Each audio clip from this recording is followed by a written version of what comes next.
మన తెలంగాణ గవర్నమెంట్ మన తెలంగాణ స్టేట్లో ఎట్టి పరిస్థితుల్లో డ్రగ్స్ అనే మహమ్మారిని ఇక్కడ లేకుండా చేయాలి అనే దాని మీద ఒక టీజీ న్యాప్ అని కూడా ఒక సపరేట్గా ఒక డీజీ ర్యాంక్ ఆఫీసర్ని పెట్టి దాని కింద ప్రతి 200 మెంబర్స్ ఆఫీసర్ని పెట్టి ప్రతి జిల్లాకు కూడా వాళ్ళ వింగ్స్ ఇవ్వడం జరిగింది.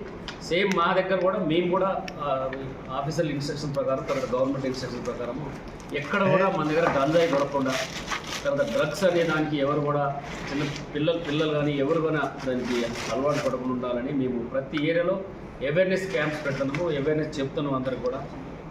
దాని మీద ఇప్పుడు మనం చాలా గాంజా కేసులు కూడా పట్టుకోవడం జరిగింది. దాంట్లో భాగంగా ఇప్పుడు మీకు వాల్ పోస్టర్లు నేను చూపించాను. పబ్లిక్ కూడా అవేర్నెస్ బాగుండాలని ప్రతి ఏరియాలో కూడా వాల్ పోస్టర్లు మేము వర్తిస్తాము.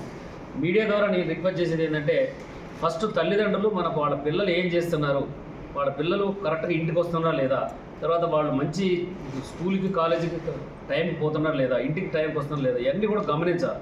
ఎందుకంటే తల్లిదండ్రులకే ఫస్ట్ వాళ్ళ పిల్లల మీద క్లియర్గా వాళ్ళకి ఒక ఆలోచన, తర్వాత వాళ్ళ మీద ఎప్పుడు నిఘా ఉంటే డెఫినెట్గా ఇనిషియల్ స్టేజ్లో మనం కంట్రోల్ చేస్తే వాళ్ళు మనకి తగ్గుతారు. లేకుంటే ఏమైందంటే ఒక పిల్లగాడు అలవాటు అయితే వాడు వాళ్ళ ఫ్రెండ్స్ అందరికి అలవాటు చేస్తున్నాడు.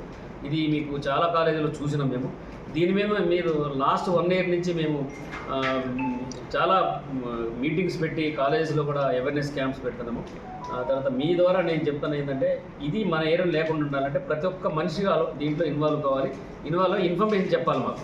ఓన్లీ పోలీస్ డిపార్ట్మెంట్ ఒకటే చేస్తే కాదు, ఇది సమాజం మొత్తం కూడా ఇన్వాల్వ్ కావాలా. ఎందుకంటే ఇది ఫ్యూచర్ యువత దీనికి చెడిపోకుండా ఉండాలని, దీనికి ఎవరు కూడా అలవాటు పడకుండా ఉండాలంటే మాత్రం మీ అందరూ రిక్వెస్ట్ చేస్తున్నా. అందరూ కూడా పోలీసు సహకరించాలని కోరుతున్నాను.